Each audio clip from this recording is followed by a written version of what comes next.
মিথুন রাশির ক্ষেত্রে শুক্রদেবের পরিবর্তন খুবই লাভকারী পরিবর্তন হতে যাচ্ছে এবং এই শুক্রদেবের পরিবর্তনে যেরকম মহালক্ষ্মী ধনযোগ তৈরি হচ্ছে তার সাথে আবার মোক্ষ ত্রিকোণও জাগ্রত হচ্ছে। তো যাই হোক, এগুলো কিভাবে হচ্ছে আজকে সমস্ত কিছু আপনাদের সামনে ধাপে ধাপে তুলে ধরবো। আশা করি ভালো লাগবে এই আলোচনাটি। তবে আলোচনাটি শুরু করার পূর্বেই সমস্ত দর্শক বন্ধুদের আমাদের এই অ্যাস্ট্রো এস এম বাংলা চ্যানেলের মাধ্যমে নমস্কার জানাচ্ছি। যারা বহুদিন ধরে আমাদের প্রোগ্রাম দেখছেন এখনও পর্যন্ত সাবস্ক্রাইব করেননি, তাদের কাছে বিশেষ অনুরোধ করব চ্যানেলটি সাবস্ক্রাইব করার জন্য।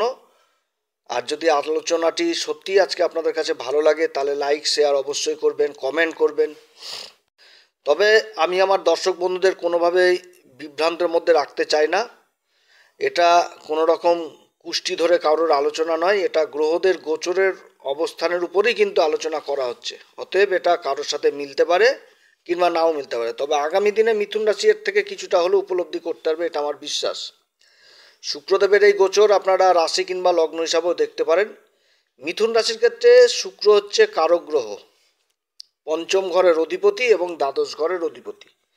মিথুন রাশির ক্ষেত্রে গ্রহদের যে অবস্থান সেটা বলতে গেলে সত্যিই ভালো অবস্থান বিগত দিনের থেকে, কারণ বিগত দিনে গ্রহগুলোর যে অবস্থান ছিল মিথুন রাশির ক্ষেত্রে সেটা কিন্তু ভালো অবস্থান ছিল না।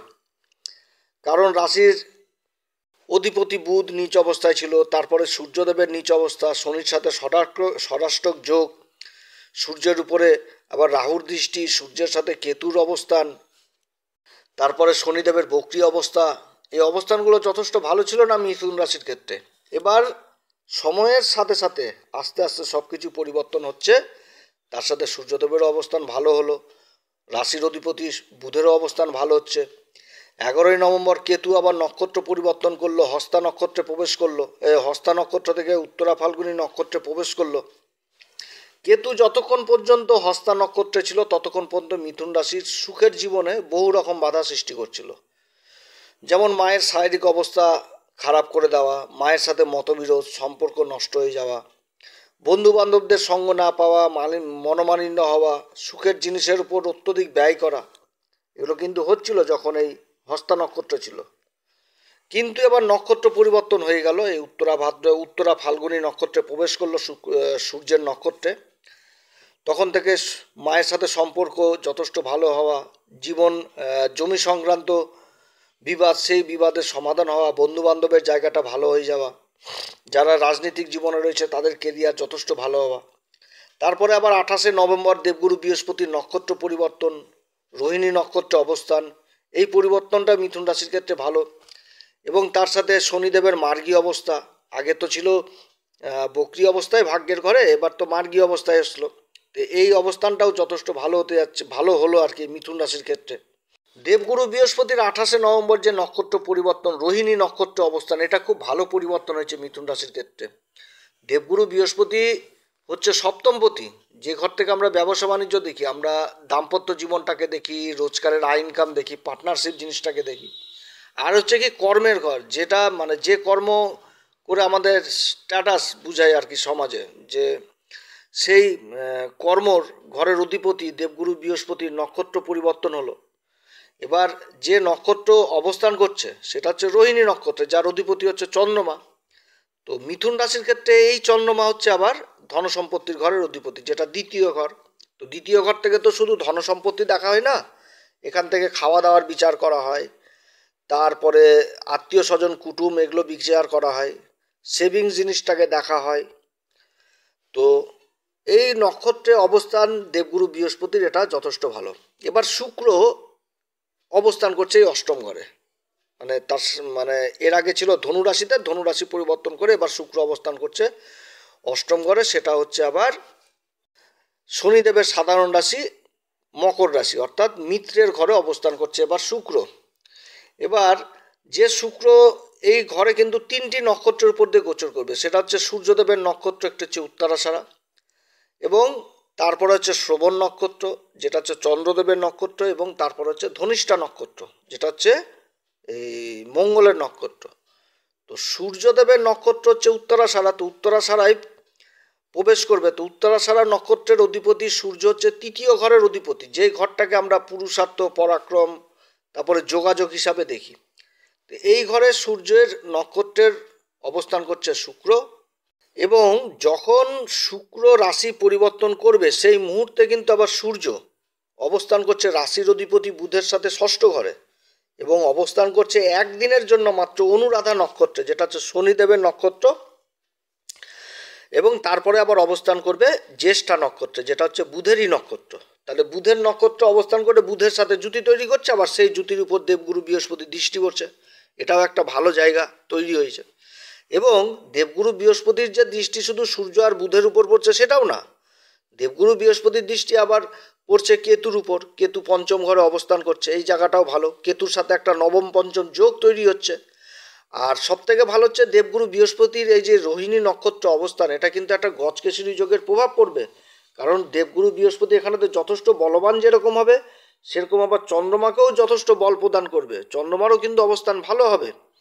আর তার সাথে দেবগুরু বৃহস্পতির নবম দৃষ্টি আবার পড়ছে এই অষ্টম ঘর শুক্রেরই অপর। তাহলে এই যে শুক্রদেবকে দেখছে দেবগুরু বৃহস্পতি, তাহলে এটা কিন্তু যথেষ্ট ভালো। আর সব থেকে ভালো জিনিসটা তৈরি হয়েছে এই মুহূর্তে মিথুন রাশির ক্ষেত্রে, সেটা হচ্ছে এই দুই গুরু, এই দেবগুরু বৃহস্পতি এবং শুক্র। দেবগুরু বৃহস্পতি দ্বাদশ ঘরে অবস্থান করছে, আর শুক্র হচ্ছে অষ্টম ঘরে অবস্থান করছে। তো দ্বাদশ ঘর থেকে একটা আধ্যাত্মিক সংযোগে মিথুন রাশির সাথে তৈরি হচ্ছে এই অষ্টম ঘরের সাথে। আমাদের জ্যোতিষশাস্ত্র মতে এই দুই ঘর, এই অষ্টম ঘর এবং দ্বাদশ ঘরকে মোক্ষ ত্রিকোণের ঘর বলা হয়। আর দুই গুরুর এই দুটি ঘরে অবস্থান একটা আলাদা উপলব্ধি এই মিথুন রাশির কিন্তু এই সময় হবে। যারা আধ্যাত্মিকের সাথে জুড়ে রয়েছেন, যারা গুরুর সান্নিধ্যে রয়েছেন, তারা বিশেষ জ্ঞান লাভ করবে। এই গোচর যথেষ্ট ভালো হতে যাচ্ছে। গুরুর কাছ থেকে বিশেষ জ্ঞান লাভ করবে, গুরুর আশীর্বাদ, গুরুর কৃপা লাভ করবে এই সময় যারা আধ্যাত্মিক চেতনার মধ্যে রয়েছে। আধ্যাত্মিক চেতনার যথেষ্ট বৃদ্ধি হবে, ঈশ্বরের প্রতি অটুট বিশ্বাস বাড়বে, এবং বুঝতে পারবে যে গোটা বিশ্ব ব্রহ্মাণ্ডের মালিক যে সৃষ্টিকর্তা, যে পরমেশ্বর ভগবান, এর উপরে আর কেউ নেই। অষ্টম ঘরে যখন কোনো শুভগ্রহ বসে বা শুভগ্রহ থাকে, তার রেজাল্ট কিন্তু সবসময় ভালো হয়। কিন্তু অষ্টম ঘরের যদি কোনো নেগেটিভ গ্রহ অর্থাৎ কোনো ক্রূর গ্রহ বা কোনো পাপী গ্রহ অবস্থান করে, তাহলে কিন্তু সংঘর্ষ যথেষ্ট বাড়িয়ে দেয়। তো শুক্র যেই মুহূর্তে উত্তরাষাঢ়া নক্ষত্রে প্রবেশ করবে ডিসেম্বরের 2 তারিখ, সেই ডিসেম্বরের 2 তারিখে প্রবেশ করবে, আর ডিসেম্বরের 2 তারিখ থেকে 10 তারিখ পর্যন্ত এই উত্তরাষাঢ়া নক্ষত্রেই থাকবে। আর এই নক্ষত্রের অধিপতি সূর্য এ সময় বুধের সাথে জুতি তৈরি করে ষষ্ঠ ঘরে অবস্থান করছে। আর সূর্য আগেই বললাম যে সূর্য একদিনের জন্য অনুরাধা নক্ষত্রে থাকবে, তারপরে আবার নক্ষত্র পরিবর্তন করে জ্যেষ্ঠা নক্ষত্রে চলে আসবে, অর্থাৎ রাশির অধিপতি বুধের নক্ষত্রে চলে আসবে, এবং দেবগুরু বৃহস্পতির দৃষ্টি পড়বে। আর শুক্রের উপরও দেবগুরু বৃহস্পতির দৃষ্টি পড়ছে। তো এই সময় আবার শুক্রের উপর যেরকম দেবগুরু দৃষ্টি পড়ছে, আবার কেতুরও দৃষ্টি পড়ছে, আবার হচ্ছে মঙ্গলেরও দৃষ্টি পড়ছে। অর্থাৎ এই সময়কালে যেটা হবে সেটা কিন্তু ভালো হবে। আধ্যাত্মিক আকস্মিকভাবে, মানে আকস্মিকভাবে কিন্তু একটা জিনিস ভালো হবে। সেটা হচ্ছে ব্যবসা বাণিজ্যের ক্ষেত্রেও হতে পারে, কর্মক্ষেত্রে হতে পারে। সরকারের দিক থেকে আটকে থাকা কোনো কাজ, এমন কাজ যেটা মানে বহুদিন ধরে উদ্ধার হয়নি, সেই সমস্ত কাজগুলো উদ্ধার হওয়ার সম্ভাবনা থাকছে। যেমন ইন্স্যুরেন্সের কোনো ক্লেম হতে পারে, কোনো ফাইন্যান্সের কাজ হতে পারে। সরকারি যাদের পেনশন আটকে রয়েছে দীর্ঘদিন ধরে, যাদের গ্র্যাচুইটির টাকা মানে পাচ্ছেই না কিছুতে, এরকম অমীমাংসিত কাজ হবে। আবার যারা বিদেশি কোম্পানিতে কাজের চেষ্টা করছে, তাদের কাজ পাওয়ার সম্পূর্ণ মানে খুব ভালো একটা অবস্থান তৈরি হচ্ছে। আবার যারা বিদেশে যাওয়ার চেষ্টা করছেন, যাদের গ্রিন কার্ড, ভিসা ইত্যাদি হয়নি, তাদেরও কিন্তু সমাধান হবে। এবং যারা বিদেশে গিয়ে আবার ফেঁসে গেছে, যে হয় না যে বিদেশে যে ফেঁসে যাওয়া, যে কোনো কাজকর্ম নাই, বসে আছে চুপচাপ, তাদেরও কিন্তু আবার কাজকর্ম পাওয়ার সম্ভাবনা থাকছে। এবং যারা কর্মের সন্ধান করছে বর্তমানে এই মিথুন রাশির, কিংবা কর্ম ছেড়ে দিয়েছে কোনো রকমভাবে, তাদের কিন্তু কর্মের সন্ধান এই সময় হবে। এরপরে এই শুক্র 11ই ডিসেম্বর থেকে 22শে ডিসেম্বর পর্যন্ত থাকবে হচ্ছে শ্রবণ নক্ষত্রে। এই সময় একটা অদ্ভুত সংযোগ মিথুন রাশির ক্ষেত্রে হতে যাচ্ছে, মানে অদ্ভুত একটা, মানে কি বলবো, এটা ভাষা নেই। যারা আধ্যাত্মিকের মধ্যে রয়েছে তারা তো বিশেষভাবে প্রভাবিত হবে। এবং এইখানটাতে একটা মানে অদ্ভুত একটা ধনলক্ষ্মী যোগ তৈরি করে দিয়েছে এই দুই গুরু। কারণ যে মুহূর্তে শুক্র এই শ্রবণ নক্ষত্রে থাকছে, সেটা তো চন্দ্রমান নক্ষত্র হয়ে গেল। সেই মুহূর্তে আবার দেবগুরু বৃহস্পতি ও চন্দ্রের নক্ষত্র থাকছে, সেটা হচ্ছে কি রোহিণী নক্ষত্র। আকস্মিকভাবে কোনো একটা লাভ, কোনো একটা মানে কি বলবো, আকস্মিক কিছু একটা ভালো জিনিস ঘটতে যাচ্ছে এই সময়কালে এই মিথুন রাশির, যাদের দশা মহাদশা এখন সঠিক চলছে তারা অবশ্যই এর ভালো ফলটি পেতে যাচ্ছে। কোনো ফেঁসে যাওয়া টাকা পয়সা উদ্ধার হওয়ার প্রবল সম্ভাবনা থাকছে। অমীমাংসিত পৈতৃক সম্পত্তি থেকে লাভবান হওয়ার চেষ্টা থাকছে। কর্মক্ষেত্রে ফেঁসে যাওয়া টাকা পয়সা যেটা উদ্ধার হচ্ছে না, এগুলো উদ্ধার হওয়ার সম্ভাবনা থাকছে। এই সময়কালে মুখের বাণী দ্বারা মানে অসম্ভব কাজও সম্ভব হবে। একটা ইমোশনাল জিনিস কাজ করবে, সেটা কথাবার্তার উপর যে বিশেষভাবে মানে কথাবার্তার উপর বিশেষভাবে প্রভাব ফেলবে। তাছাড়া পরিবারের সম্পর্ক যথেষ্ট ভালো থাকবে, সুখ শান্তি যথেষ্ট বজায় থাকবে, ধনসম্পত্তির স্থিতি আগের থেকে যথেষ্ট ভালো হবে, প্রেম ভালোবাসার জায়গাটা যথেষ্ট ভালো থাকছে এই সময়। শিক্ষার দিকেও যথেষ্ট ভালো থাকছে। যারা কোচিং সেন্টারের সাথে জড়িত রয়েছেন, যারা সমাজকে শিক্ষাদান করছেন, তাদের জন্য যথেষ্ট ভালো। সমাজে মান সম্মান যথেষ্ট বৃদ্ধি পাবে। মানসিক স্থিতি যথেষ্ট ভালো থাকবে, মানসিক শান্তি যথেষ্ট সময় মানে ভালো থাকবে এই সময়। এ সময়কালে মায়ের সাথে সম্পর্ক ভালো থাকবে এবং দাম্পত্য জীবনে একটা রোমান্টিক ভাব থাকবে এই সময়। একটা গভীর প্রেম ভালোবাসা ইত্যাদি কিন্তু যথেষ্ট বৃদ্ধি পাবে এই সময়, এবং একটা অ্যাডভেঞ্চার লাইফও থাকবে। এই দুটি শুভ গ্রহ চন্দ্রের নক্ষত্রে অবস্থান, দেবগুরু বৃহস্পতি রোহিণী নক্ষত্রে অবস্থান করছে, যার অধিপতি হচ্ছে চন্দ্র আর অধিপতি দেবতা হচ্ছে ব্রহ্মদেব। আর শ্রবণ নক্ষত্রের অধিপতি হচ্ছে চন্দ্র আর অধিপতি দেবতা হচ্ছে বিষ্ণুদেব। তাহলে দুই দেব, এই দেবের যে মহাসংযোগ এই সময় হচ্ছে, মানে আকস্মিকভাবে অনেক কিছুই জীবনে এই সময় যথেষ্ট ভালো হতে যাচ্ছে। যারা শেয়ার মার্কেটে লং টার্ম বিগত দিনে ইনভেস্ট করেছিল, তাদের কিন্তু একটা ভালো লাভ পাওয়ার, ভালো মুনাফা পাওয়ার সম্ভাবনা থাকছে। যারা লটারির সাথে জড়িত রয়েছেন বা জুয়ার ব্যবসার সাথে জড়িত রয়েছেন, তাদের জন্য আকস্মিক ভালো লাভ হওয়ার সম্ভাবনা থাকছে। যারা ইম্পোর্ট এক্সপোর্টের কাজে জড়িত রয়েছেন, আকস্মিকভাবে লাভ হওয়ার সম্ভাবনা থাকছে। যারা ব্যবসা বাণিজ্যের সাথে যুক্ত রয়েছেন, সেই ব্যবসা বাণিজ্যে আকস্মিক লাভ হওয়ার সম্ভাবনা থাকছে। মোট কথা কিছু এমন একটা আকস্মিক ভালো জিনিস ঘটতে যাচ্ছে এই মিথুন রাশির ক্ষেত্রে এই সময়কালে। মানে খুব ভালো একটা আকস্মিক ধনযোগ তৈরি হয়েছে, মহালক্ষ্মী ধনযোগ, যেটাকে আমাদের জ্যোতিষশাস্ত্রের ভাষায় বলে যে এত সুন্দর একটা ধনলক্ষ্মীর যোগ এই মিথুন রাশির তৈরি হয়েছে। আত্মীয় স্বজনদের মধ্যে মান সম্মান যথেষ্ট বৃদ্ধি পাবে। শ্বশুর বাড়ির সাথে সম্পর্ক যথেষ্ট ভালো থাকবে এই সময়। যারা বিবাহ বিচ্ছেদ মামলায় ভুগছেন, তাদের সুষ্ঠু মীমাংসাও হবে এই সময়। এ সময় একটা ঈশ্বরীয় আশীর্বাদ যথেষ্ট কাজ করবে মিথুন রাশির ক্ষেত্রে, এবং কর্মক্ষেত্রে ভাগ্যের জোরে অসাধ্য কাজ সাধ্য হবে। এবং এই সময়কালে মিথুন রাশি যদি কোনো ক্ষেত্রে ফেঁসেও যায় কোনো আর্থিকভাবে, বা কোনো একটা সমস্যায় ফেঁসে গেছে, সেইখান থেকেও উঠে ঘুরে দাঁড়াতে পারবে। এই দেবগুরু বৃহস্পতির এই যে শুক্রের উপর দৃষ্টি পড়ছে, তা হচ্ছে অষ্টম ঘরে, এবং দুই গুরু দুই মোক্ষ ত্রিকোণে বসে গেছে। অর্থাৎ যত বড়ই বিপদ থাকুক, বিপদ থেকে উদ্ধার পাবে এই মিথুন রাশি এই সময়। এরপরে 23শে ডিসেম্বর থেকে 28শে ডিসেম্বর পর্যন্ত শুক্র অবস্থান করবে ধনিষ্ঠা নক্ষত্রে, যার অধিপতি মঙ্গল। মঙ্গল হচ্ছে কি মিথুন রাশির ক্ষেত্রে ষষ্ঠ ঘরের অধিপতি এবং লাভের ঘর, যেটা হচ্ছে একাদশ ঘরের অধিপতি। এবং মঙ্গল বর্তমানে ধনসম্পত্তির ঘরে ধনসম্পত্তির ঘর, যেটা দ্বিতীয় ঘর, যেটা কর্কট রাশি, এই ঘরের নিচ অবস্থায় রয়েছে। তো মঙ্গল এখানটাতে বল পাচ্ছে, সেটাও দেবগুরু বৃহস্পতির মাধ্যমে, কারণ দেবগুরু বৃহস্পতির সপ্তম দৃষ্টি দিয়ে বৃশ্চিক রাশিকে দেখছে, যার জন্য কিছুটা এখান থেকে মঙ্গলও ভালো বল পাচ্ছে। এবং লাভের ঘরের অধিপতি যেহেতু ধনসম্পত্তির ঘরে বসেছে, তো এটাও একটা ভালো যোগ, কিন্তু নিচ অবস্থায় রয়েছে। এখানটাতে কী হবে, না হয় খুব বেশি হলে মুখের ভাষা খারাপ হবে, একটু বেশি উত্তেজিত হয়ে পড়বে, এগুলোই হবে। আর কি হবে, যেহেতু শুক্রের উপর দৃষ্টি দিচ্ছে, একটা প্রেম ঘটিত একটা মানে বাজে একটা যেটা হয় আর কি, যে নেচারটা সবার সামনে প্রকাশ করা যায় না, এরকম একটা নেচার তৈরি হবে। এছাড়া আর কিছু হবে না। ধনসম্পত্তি বৃদ্ধি করবে, যেহেতু লাভের ঘরের অধিপতি, লাভ তো নিয়ে আসতে হবে মঙ্গলকেও। তো ধনসম্পত্তির ঘরে অবস্থান করছে, আবার চন্দ্র যখন কেন্দ্রে অবস্থান করবে তখন ভালো বল পাবে, নিজভঙ্গ হবে। তার সাথে চন্দ্রমা যখন শুক্রের সাথে অবস্থান করবে, তখন মঙ্গলের সাথে আবার দৃষ্টি বিনিময় হয়ে যাবে। এই সময় একটা ভালো নিজভঙ্গ রাজযোগ তৈরি হবে। তাছাড়া দেবগুরু বৃহস্পতির নক্ষত্রে দেবগুরু বৃহস্পতির সাথে যখন থাকবে চন্দ্রমা, তখন কি হচ্ছে, ডবল অ্যাকশন হয়ে যাবে। কারণ সে সময় দেবগুরু বৃহস্পতির সাথে গজকেশরী যোগ তৈরি হবে, মঙ্গলের নিজভঙ্গ হবে, আবার সেই সময় চন্দ্রমার নক্ষত্রে দেবগুরু বৃহস্পতি থাকবে। একটা ভালো প্রভাব এই সময় পেতে যাচ্ছে এই মিথুন রাশি। এই সময়কালে আবার নিজের কর্মকে প্রসারিত করার জন্য ঋণেরও সুবিধা পাবে মিথুন রাশি। যারা ইম্পোর্ট এক্সপোর্টের কাজে জড়িত রয়েছেন, তাদের জন্য যথেষ্ট ভালো। যারা বিদেশে কর্মরত, তাদের জন্যও ভালো। ব্যবসা বাণিজ্য ভালো চলবে। যারা খাবারের কাজে যুক্ত রয়েছেন, তাদের জন্য ভালো। হোটেল ব্যবসার সাথে যারা যুক্ত রয়েছেন, তাদের জন্য ভালো হচ্ছে। আবার যারা ট্যুর অ্যান্ড ট্রাভেলিংয়ের কাজে যুক্ত রয়েছেন, তাদের জন্য ভালো।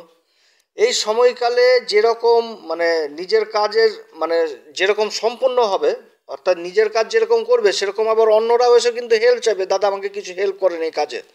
এরকমও হবে মিথুন রাশির ক্ষেত্রে এই সময়। ভাগ্যের প্রবল সাহায্য পাবে এই সময় মিথুন রাশি। কারণ কারক গ্রহ তো শুক্র, অষ্টম ঘরে বসছে শনির রাশিতে, আবার শনিদেবও তো মার্গী হয়ে গেছে, ভাগ্যের ঘরে অবস্থান করছে, শনি তো মার্গী। এবং এই ডিসেম্বর মাসে আবার শেষের দিকে শনিও নক্ষত্র পরিবর্তন করবে। তো এই সময়কালে বাড়িতে সুখ শান্তি যথেষ্ট বৃদ্ধি পাবে। এবং দেবগুরু বৃহস্পতির যেটা এই অষ্টম ঘরে পড়ছে, এবং অষ্টম ঘরে শুভগ্রহ শুক্রের অবস্থানে আয়ু বৃদ্ধির মতন কাজ করবে। এই এই এই যারা গোপন অসুখ বিসুখে ভুগছেন তাদের অসুখ বিসুখ সহজে নিরাময় হবে, তবে ট্রিটমেন্ট করতে হবে, ট্রিটমেন্টের মাধ্যমেই হবে, যেটা বহুদিন ধরে হচ্ছিল না। এবার ট্রিটমেন্ট, এমন একটা ট্রিটমেন্ট পাবে তাতে গোপন অসুখগুলো যেগুলো সবার সামনে বলা যায় না, এই অসুখগুলো যথেষ্ট ভালো হবে, নিরাময় হবে। যারা ডাক্তারি নিয়ে পড়াশোনা করছেন, যারা উচ্চশিক্ষার জন্য বিদেশে যাওয়ার চেষ্টা করছেন তাদের যাত্রা হবে। রিসার্চ জাতীয় বিদ্যার উপর যারা যুক্ত রয়েছেন তাদের জন্য যথেষ্ট ভালো হতে যাচ্ছে। তন্ত্রক্রিয়ার সাথে যারা যুক্ত রয়েছেন, জ্যোতিষশাস্ত্রের সাথে যারা যুক্ত রয়েছেন, মেডিটেশন আধ্যাত্মিকের সাথে যারা যুক্ত রয়েছেন, যারা যোগ ব্যায়ামের সাথে যুক্ত রয়েছেন তাদের জন্য যথেষ্ট ভালো। দান ধর্ম যথেষ্ট, এই সময় দান ধর্মের প্রতি বিশেষ রুচি আসবে। মিথুন রাশির এই মানে যথেষ্ট ভালো দিক একটা তৈরি হচ্ছে।